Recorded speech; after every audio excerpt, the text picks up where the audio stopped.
Coaches, if your athletes hit a wall halfway through practice, it might not be due to lack of effort. It might be due to lack of fueling. And if you're like, I have so much on my plate, I don't have time to dive into their nutrition on top of all that. First of all, I hear you. Second, it could be a simple fix that can make a really big difference in their performance. And that's exactly why I brought on Lindsay Cortez, who is a sports dietitian who works specifically with female athletes to break this all down for us as coaches. She is going over the basics of nutrition, what every athlete needs to know, and how you as a coach can help your athletes with this. I know as a coach myself, I've been able to chat with my athletes just on basic things on how much they should be eating, how often, the timing of things, some snack ideas, all of which Lindsay will talk about in this episode. And it's actually made a big difference because a lot of times athletes aren't listening so much to what their parents are saying in this category, but when you say it as a coach, it holds more weight and they start to make changes in some of their nutritional habits. So you are going to gain a lot of this information, kind of how to spot the red flags if your athletes are not fueling themselves correctly, what you can be doing, what education you can be providing as a coach, and just simple things that I've actually done with my athletes, like implementing a snack station before practice and how to know if they should be eating more, all of those things. We're going to go into it in this episode. So I hope you enjoy this as much as I enjoyed sitting down with Lindsay, and I'll see you in the next episode. All right. Welcome back to the podcast, Lindsay. Thanks. It's been a long time. I'm happy to be here. Yes, I'm so excited. Lindsay has been in and out of our world for the past several years. And Yeah, probably 5 years. yeah. And so we're really excited to have you back and plugged in, working with our dream team athletes on nutrition and all the things fueling. And also today on the podcast so that we can educate moms and coaches, anyone that's working with girl athletes on Mhm. just some of the basics of fueling. So for those in our community who aren't familiar with you, will you please give us just a little intro into who you are and what you do? Of course. I'm Lindsay Cortez. I'm here because I'm a registered dietitian and a sports dietitian. Background on me is I've kind of been a lifelong athlete. I was a Division 1 track and field athlete, and I got my degree in nutrition. So I always liked how nutrition beyond just like health and medical, like how it related to fitness and performance.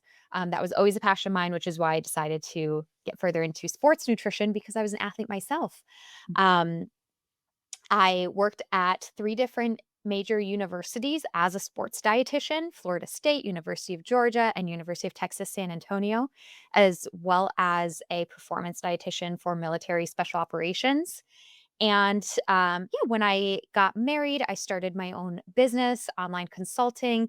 And I also really felt that was important for my life because I'm now a mom as well, of 2 young children. So, not the age that most of the parents listening to this podcast are, but it's been an amazing process becoming a mom. And I love using nutrition to help fuel and nourish my own children as well. So, I think that's just so important of nutrition, not just for your own performance, but even providing for the family. Um, I still consider myself an athlete, nowhere near as competitive as I used to be, but I like to practice what I preach. And so I do that in my own life as well with fueling my body for performance. In my own private practice, I specialized in fueling female athletes, although I've worked with variety of sports and a variety of genders. I think there's so many unique needs for female athletes regarding nutrition, from the physiology, changes that our body goes through puberty for one, which is huge for the age category we're talking today, but all throughout life, again, pregnancy, menopause. There's a lot of things that women experience, physiological differences that affect their nutrition that are different than men.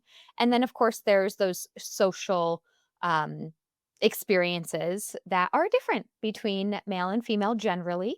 And we see that show through food as well, that, maybe like, and I say this in the context of eating disorders, for example, can happen to any gender, any sex. But we do see that teen girls struggle with eating disorders a lot more than boys do. Mhm. And why is that? It's societal pressures or expectations on appearance, body image, or even just a girl's interest in health and the way that her brain thinks about food and body is different. Our thoughts, our behaviors around food. And so, for all those reasons, I love focusing on female athlete nutrition. Yeah. That's my specialty in my experience. I love that. Yeah. And I'm excited to dive a little bit into that as well because yeah, I'm also obviously we're passionate about supporting girl athletes in their sport as well from just a Mhm. different angle, but yeah, there's a lot of there's so many differences and just having like a one size fits all for everybody is maybe not Mhm. the best approach. So, yeah, Right. we'll get into that. But I am curious kind of what you see across the board when it comes to fueling teen and tween girl athletes, where you're seeing some of these nutrient deficiencies or red flags. Yeah, let's start there. Anything that like coaches and parents need to be aware of. Okay. This is where it's crazy the difference from one athlete and one girl to the next because you're going to have, a teen or tween girl athlete that has no knowledge about nutrition because we don't do a good job of teaching it in our school systems. Mhm. So minimal knowledge. And in the society we live in today, we can easily grab food anywhere, everywhere. There's processed, there's packaged things. There's, hey, I want to hang out with my friends and go, grab this high calorie, high sugar smoothie thing, or go get a milkshake, or we're having pizza night. We're getting fried food, fast food. Maybe because people are busy, parents are busy. Two working parents is a common thing these days. Maybe you've got a 15-year-old who dinner's on their own tonight. And if Mhm. they're not knowledgeable and they haven't ever really learned how to nourish their body, we have a lot of teen and tween athletes that really aren't putting good nutrients in their body. They're not getting whole, complete meals. They're not getting enough fiber. They're not getting enough fruits and veggies. They're not getting enough protein. They maybe are overdoing it on the fried foods and the sugary foods because that is very abundant in our world today. So we have that going on in these young teen and tween athletes. Yeah. And then you have the exact opposite, which is athletes generally and parents of athletes are mindful of the body and naturally health conscious and thinking, oh, you got to put good food in your body. And we start at a young age um, making these associations between this is a good food, this is a bad food. We start fearing fat. We start thinking, I should only eat more fruits and veggies. And again, we hit puberty, maybe our body changes, maybe that feels uncomfortable, and we're thinking, I don't like these changes. I need to adjust my diet, be more strict. I need to eat less. I need to eat cleaner. And we can very easily, with these people who are, and girls and even their parents who are innocently trying to be healthy, Mhm. actually underfuel. And what happens when you're underfueling is for any athlete, if you underfuel, then you can underperform because you're not giving your body enough energy to perform. You're not giving your body enough nutrients to recover and get stronger. But even more importantly, is this age category. If you're underfueling, then you're also underdeveloping. When we're thinking about a 12, 13, 14-year-old girl that's supposed to be developing, you need enough nutrients to go through puberty. You need enough nutrients to build your bones. This is a huge issue with our teen athletes is bone development. That's Mhm. by age 18, female athletes should have about 90% of their bone mineral content formed. And Wow. if you're underfueling during that time and not getting there, this is where bone injuries can really drastically increase during teenage years or early 20s in competitive athletes because you need those nutrients to develop. And so, again, it's like, man, we Yeah. just got to meet in the middle, right? We have to meet in the middle. But this is what I see in the age category of our female athletes. We're either just we have no knowledge, and so we are doing some things not quite right. We're not holding ourselves accountable for fueling our bodies with good nutrients. And then we've got people who are trying to fuel their bodies with good nutrients, but we're going about it the wrong way. And we actually end up hurting ourselves. And again, that's that side where there is a high prevalence of under eating and eating disorders and that kind of gray area of disordered eating. I mean, research shows It's the numbers are wild. It's like anywhere between 41 to 90% of female athletes struggle with energy deficiency or disordered eating. Wow. That's a There's w Yeah, and yeah, I know that's wide range, and it's because it kinda depends on if we're looking at a specific age category or even a specific sport, so we do see, like, high school runners, that's where it's, like, tragically high numbers are struggling with energy deficiency, disordered eating, menstrual irregularities, delayed puberty, and then we also see in some of our aesthetic sports or weight class sports, so whether that be synchronized swimming, dancing, or weight class, for those girls that are into wrestling or mhm, combat sports, we see a lot of those behaviors and developing to they're at higher risk of disordered eating, eating disorders, energy deficiency.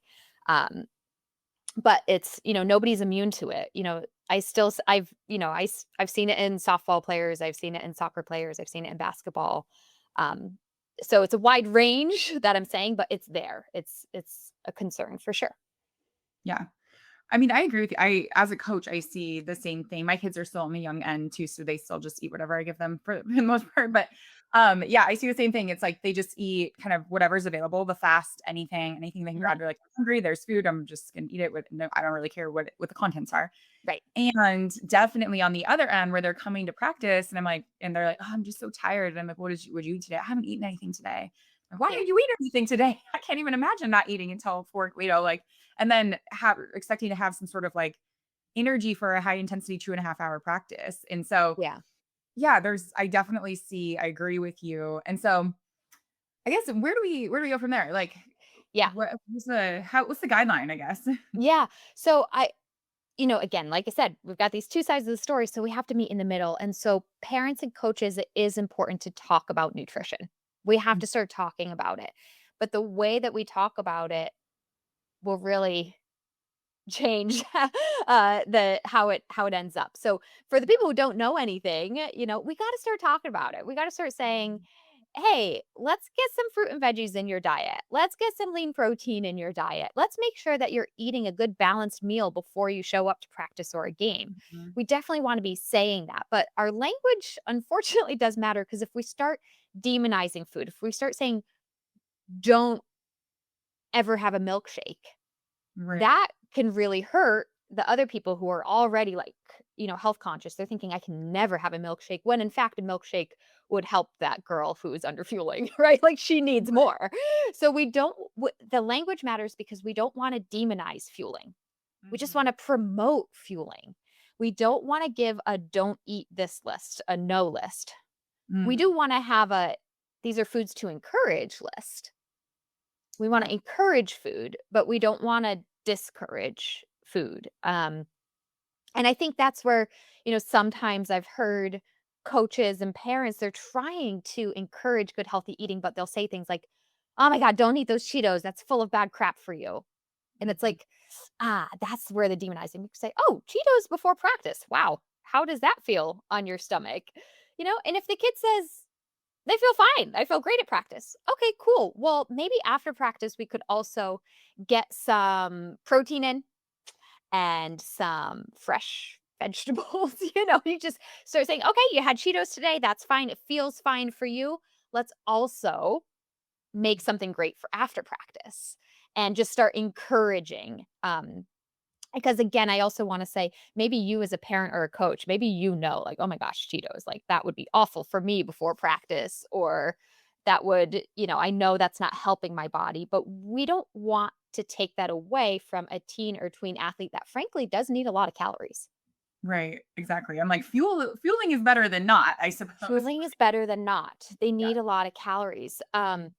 And I'm sorry to throw my 3-year-old in the mix here, but man, he eats so much food. He's 3 and he looks 6. He's huge. And I tracked his diet the other day because it was hard for me to keep up with. Yeah. Kid ate 80 grams of protein in a day. I was like, Oh, that's better than wow. most Americans. Okay. He's three and a Absolutely. half. So it was wild. So I'm telling you, he eats a lot of food. So it's like as much as I'm trying to put nutritious things in front of him, I'm like, yeah, eat the cookie because I just need you to get calories in right now. Yeah. And so this is the thing, as adults, as parents, we forget what that feels like to be growing. Mhm. True. We forget that development takes a lot of energy. Mhm.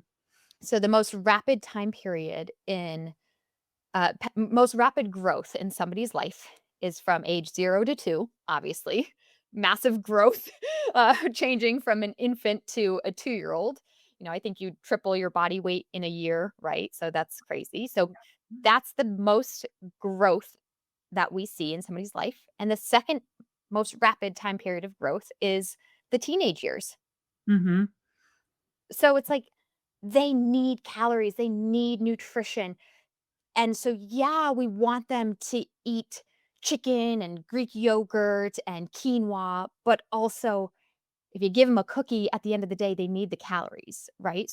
So that's why we don't want to demonize the Cheetos. We don't want to demonize the cookie because they still need calories. But yes, let's also, this is why the language matters. Let's also get these other nutrients in. We need our antioxidants, we need our protein, we need our calcium, we need vitamin D, we need iron, all of these things. And you're not going to get iron from a cookie, right? So that's why these discussions about, are you getting your iron in? Are you getting your meat in? Are you getting your dairy in? Are you getting your whole grains in? Is we just want to add that on top. Um, and I'm sorry, I'm rambling. Is that okay? I've just like things are popping No, in, but I think okay, no, it's great. It's like this is super helpful just to get a sense also of like the why behind it and some yeah. foundational things. 'Cause I think that's super important. And Um, something I said earlier too, when I brought up the Cheeto example, is as a parent to ask, like, well, how did that make you feel? mhm. Because this is such an important question for us to ask our athletes and our children, because, yeah, we don't just wanna say, like, "Don't eat that, it's not good for you," because what if it actually is making them feel good? Right. Okay? What if it is giving them energy? And if we just take that away, then they're feeling fatigued, lethargic, right? But also they maybe say, "Yeah, the Cheetos, like, I eat them and I'm still hungry." It's like, "Oh, okay." You could do with whole wheat bread and peanut butter. You could do with a peanut butter sandwich instead of Mhm. Cheetos before practice. Let's try that and see if that gives you more energy or satiates you better, because I think when I do talk to athletes that I mentioned, going back to the 2 sides, if you're is this video? Are they following the video? Are they following my hands in the air? So Okay. Um, the gals that are kinda eating whatever they want, not really paying attention to it, if you Mhm. ask them how do they feel, some of them actually, if they really stop to think about it, keep probing, asking questions, "How did you feel at practice? How did you feel during school? How do you feel at night before bed?" Most likely something will come up. "I'm tired." That's the most common one. Yep. "I'm tired. Um, I don't really have the motivation to go to practice. I'm sore." Mhm. Um, or honestly, just like the apathetic, like, "Meh, I don't know. I don't know how I feel." And when they start nourishing well, "Oh, I had energy." Yep. It's like, "Yeah, I went to practice and I'm still motivated to do my homework at night before bed. I'm not just wanting to crash." Um, Mhm. yeah, I was able to focus during school better. So asking them how they feel is so important, and that can be their motivation for making those adjustments in their diet of, whatever it might be, of eating Cheetos before practice or eating a peanut butter sandwich on whole wheat bread before practice is like, "Oh yeah, I felt better." That's their motivation, more so than you as a parent or coach just saying, "Don't eat that, it's bad for you." Mhm. Right, how they feel and how they perform. I think that's really empowering because a lot of times athletes don't make that connection, of like how they performed in practice or in a game and then tying it back to like, oh, well, I didn't eat anything or I ate something that was like super heavy or just not Mhm, enough to fuel that. And mhm. so they're not always making that connection. And I mean, speaking from personal experience, sometimes they don't realize how good they could feel if they just been eating like that for a long time. So, Yes.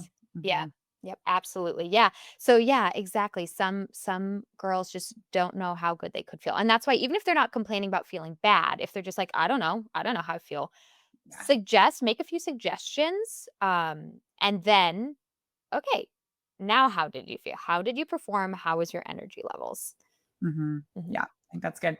Okay, can you give us just I know that everyone is bio individual and there's all sorts of things that depending on age and all of that. But like for like the typical girl athlete, like how many meals a day, how many snacks, like I don't think we need to get down to like the macronutrient grams and all of that, but can you just give a general like guideline of how much they should be eating and how often? Fundamentals.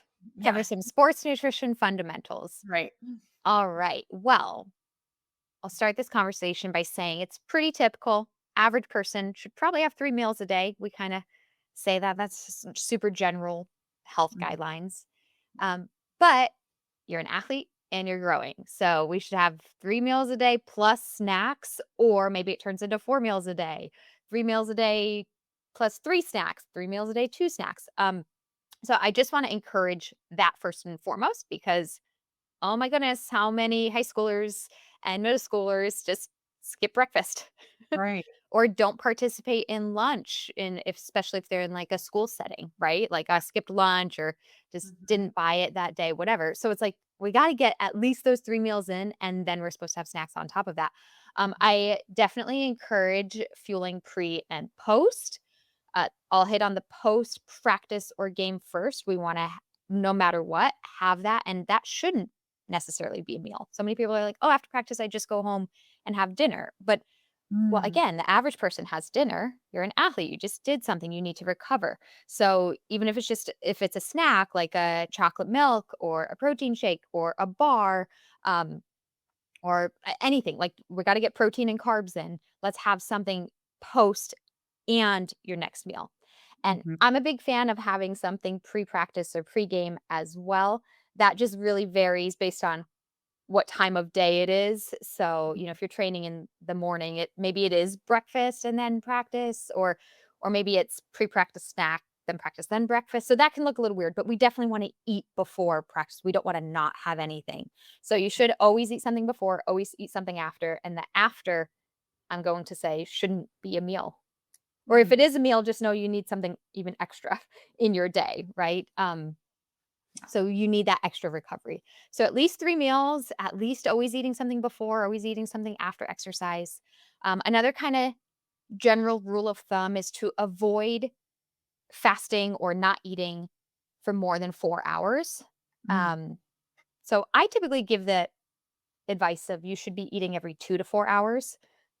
And I like to map that out. Like if you eat breakfast at 7, then you could eat a snack at 9 and lunch at 11. That'd be every 2 hours. Or Yeah. breakfast 7, snack 9, lunch at 12.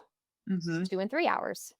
Or it's Yeah. breakfast 7, 4 hours later, lunch at 11. Something like that, right? Yeah. And the reason I say 4 hours, a few different reasons for that, but it's giving your body consistent energy, making sure that your muscles are nourished, getting protein all throughout the day. It's also helping you regulate your hunger and fullness. The longer you go on without eating, then you're going to be really starving later.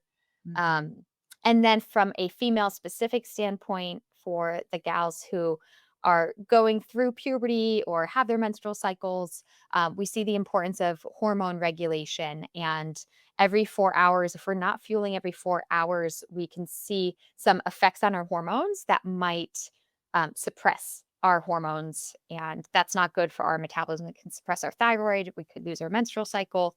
So there's some research specific to females about fueling. You're not going much longer than 4 hours without fueling. Yeah. I think, yeah, it's so important. Yeah. I mean, especially because even as an adult, like I struggle with that. I still consider myself an athlete and do CrossFit and all this, and like Yeah.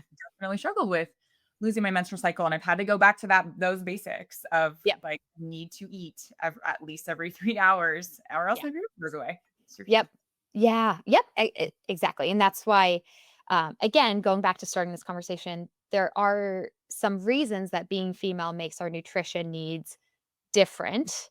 And that's one of them. Just that, if I would say a grown boy should also be eating that often just because they're growing so much, they're gonna be starving and they need a lot. But, like, when, a boy's fully developed into a man, this is where men can kinda go 5, 6 hours without eating, and I'm not saying they should, but they don't see those detrimental effects on their Mhm. hormones. Yeah. So I'm not saying that's optimal for them, but it's not detrimental where we see, "Oh, this could be detrimental to females." Yeah. Okay. I know that's like a whole nother conversation too. I love to dive into that. But one thing for that just popped up, like, for coaches that might be listening. I mean, even parents, like the pre-practice snack and like making sure that there's some good carbs and a little protein in there.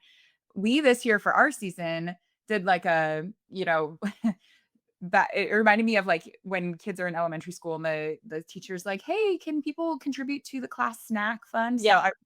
we're gonna do a pre-practice snack cart. And so I like gave a list of things for the parents that like would be good to if you're going to Costco this weekend, this is what we need. And we have a Mhm. seriously full closet of snacks now. And so So the girls great. before practice go in and like get carbs, get some protein. So just an Love that. idea for coaches if you're listening.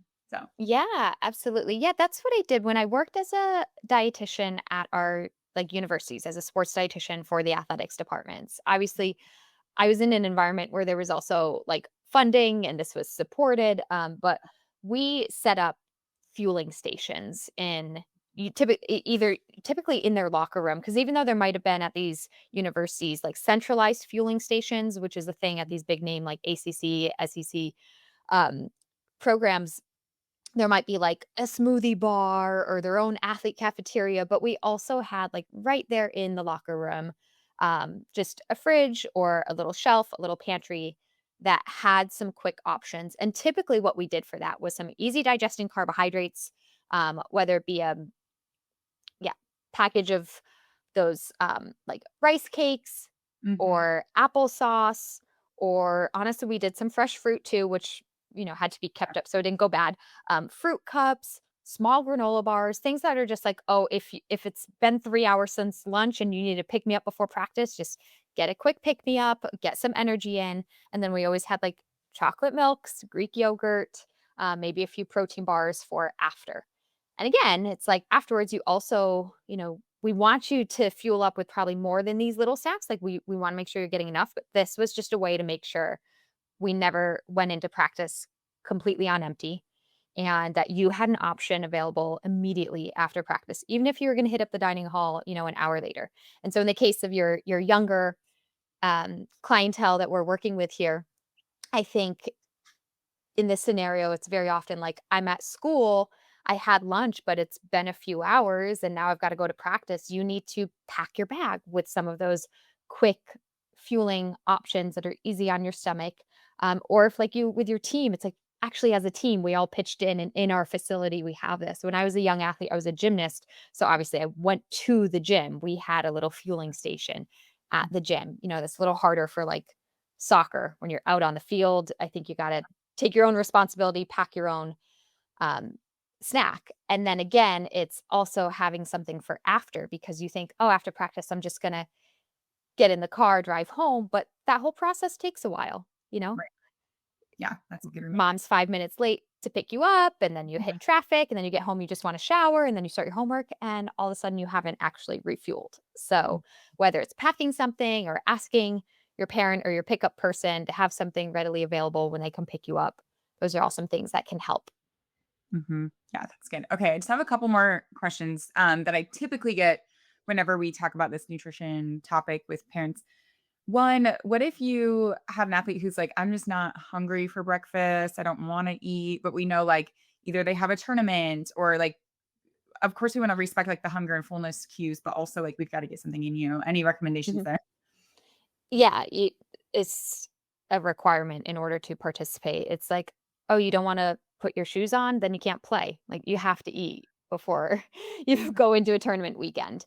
So, yeah, I'm a big fan of listening to your body. I'm a big fan of some intuitive eating concepts. But there are things that when it comes to sports, it's like this is part of your job of being an athlete. It's irresponsible to not eat before playing. It's irresponsible to yourself. It's irresponsible to your teammates. Yeah. So okay, you're not hungry. Try something. What what's the most appetizing thing? Like, could you get down a bowl of plain Cheerios? Start with that. And what's also really interesting is a lot of athletes that say they're not hungry, once they start eating, it's like, "Oh, yeah, I could do that." Or actually over time, it builds up their appetite. And next thing you know, next month, after just forcing themselves to do this, a month later, they're like, "I wake up and I'm ready to eat." Oh, You just have to practice it. You can train your body. So that's where definitely working, with a dietitian. we can figure out, like, if you're really resistant, we can work with you on providing different options and ideas, and kinda help you build up to what the ideal scenario of eating might be, Mm, but you gotta get something in. Yeah, that's just accountability. yeah, for sure. Okay. And then this one for the moms, I guess, just any like tips for if they're feeling like a little overwhelmed with, I know that my daughter needs to eat, but she maybe is a picky eater, or like we're going from place to place. Either we're eating dinner at like 3:30 or 9 o'clock. Like just Yes. any quick tips that you can give. Um, Join your dream team program so they can learn from me. And but ultimately, because I think, again, if your daughter's being resistant and you're like, I'm trying to get them to eat breakfast and they just won't do it, they're being resistant to me. It's, they need to understand why this matters to them, and that's where that nutrition education piece comes into play. Mhm. Um, and so again, if you as a parent don't feel equipped to educate them on nutrition yet, that's why joining a program that can educate you and or you and your daughter directly so that they can take that accountability will really be helpful. So if you can understand what, not just eat breakfast because I said so, it's why do I need to eat breakfast? Mhm. And how is this important? So if they're really resistant, we got to get that basic education, and then um yeah, really just, like, tailoring it to them. Sorry, I'm kinda like, I'm somewhat forgetting your question now. Did I answer it? Yeah, I think so. I think Okay. starting with education is really important. And Yeah. I mean, and that is a good segue. We've mentioned Dream Team a couple of times. So for those that aren't familiar, Dream Team is our high touch coaching program. We have a 6 month container for athletes who are, it's by application only. So these athletes have applied to be a part of this program. They are all working to play at the next level. These are athletes who have big goals.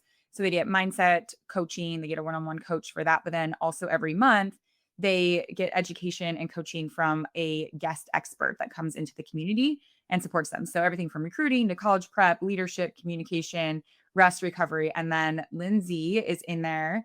She's actually, by the time this episode airs, she will have just been in with our community and in the group with the girls talking all about nutrition and helping support them. So, can you give a little insight into what you're going to be working with our dream team athletes on when you're with them? Sure. So, I'm providing that education that they need on why nutrition is important for them as athletes, and I'm providing, motivating them as to this is a good thing to pay attention to, and this is, like I mentioned earlier, a requirement to being an athlete, because if you don't get this right, if you don't get the nutrition right, you're not setting yourself up for athletic success in a variety of ways, not just in your physical health and therefore performance, but also in just, like, yeah, your enjoyment and participation of things. And, if you're not fueling, you're going to have a higher risk of injury, and then that's not fun. And then what, we drop out early, that's not fun, right? So I really want you to get this piece right because it's part of being an athlete. So that's what I'm providing, is a lot of the education, and then I'm giving you those practical, like, steps, those take homes of how do I get it right? How do I build my plate? What should I be packing for before and after practice? How do I make a fueling schedule? Um, Again, considering the age group, it's this combination of taking accountability for myself while also, like, working with the parents and getting, like, maybe I go to the grocery store with mom or dad. Maybe I write out my own list, even if I'm not the one cooking, I write out some requests. Or if this doesn't work for the rest of the family, these are some things I need to do to hold myself accountable. And there's a lot to, I'm really excited for, like, the live Q&A that we do in the Dream Team program, because that's where I think, girls have so many questions that it's like, okay, I hear you, I know the importance, but this doesn't work for my life, or Mhm. but I feel this way, or but I don't like that food. It's hard for me on a podcast to just say what to eat because, Yeah. well, they don't like that food. Or, like, it doesn't work for their body. Or, but this one, isn't, like I say, chocolate milk for recovery all the time, but you're lactose intolerant. So what do you have? So I think that's where having the live Q&A is so helpful, because there's so much nutrition information out there. But what I'm providing a dream team is the female specific sports nutrition. So you Mhm. can trust that this is helpful to your daughter or athlete. Whereas again, online, it's like, Is this for a man? Is this for a bodybuilder? Is this for a pregnant woman? Who is this for somebody trying to lose weight? Like, who is this information for? The information I'm providing with Dream Team is female specific sports nutrition. And then with the Q&A, they have an opportunity to ask those individualized questions, which is just so helpful because again, the amount of stuff online is confusing with nutrition. So being able to ask somebody a question and get more individualized guidance is so valuable. Yeah. Yeah. I'm super excited. And honestly, nutrition is definitely one of those things where as a parent, you can tell your athlete all the things. And then when it comes from someone like Lindsay, they're like, hey, did you know I should be eating protein and carbs before I compete? And as a parent, you're like, I've been trying I to know. tell you that. So I know that. In my own private practice, I always let the parents know. I'm like, I'm like, there's a good chance that you've been telling them, the right things or very close to the right things all along. But mhm, having the opportunity to work directly and create that space for them to express themselves where it's not just a parent telling them what to do. There's mhm, nothing wrong with that, parents. That's your job. But handing over the reins to someone else creates a whole new experience for your daughter and they might be more receptive to it. And so it's again, I know that must be so hard for parents, but to just recognize you're already all the things. Take this one thing off your plate. Let somebody else do that education piece of food education. You're still going to be the one buying and prepping and cooking, yes. probably. So just let somebody else do the educating and motivating piece. Yeah. Yeah. That's great. Okay. Well, we will link information for Dream Team below because our next cohort will open up in November and it'll start at early 2026 for our next 6-month program. But where can parents find you? I know you're like semi-active on social right now, all that stuff. Yeah, I'm only semi-active. Yeah, I'm super excited to be linked up with Dream Team because my own business has just had to be on pause for a little bit. But with that said, I do produce a weekly podcast, female athlete nutrition podcast. So I've got, oh my gosh, over 200 episodes. It's been going for 5 years. So loads to go back and listen to. And then I produce a new episode every week. So, Female Athlete Nutrition Podcast, which is on all major listening channels and now also up on YouTube. That I'm most active with. I am on Instagram at female.athlete.nutrition, but honestly, at this point in time, it's mostly just posting about the podcast Yeah. Yeah. and a few stories here and there. And then my website, lindsaycortez.com. That's Lindsay, Lindsey, Cortez, Cortes.com. And I still have tons of resources, blog articles. I try and keep up with it. But again, I've been doing this for so many years. So there's a lot of, material from 2 years ago that's still relevant. Yeah. So check all of that out. Cool. Okay. Awesome. And if you want to dive deeper with Lindsay too, of course, Dream Team is a great option as well. So there's that. But thank you, Lindsay, for kind of going into it a little bit. I know that there's so much more we could talk about, but I think this gives a really good foundation for parents and for coaches who are listening. So thank you so much.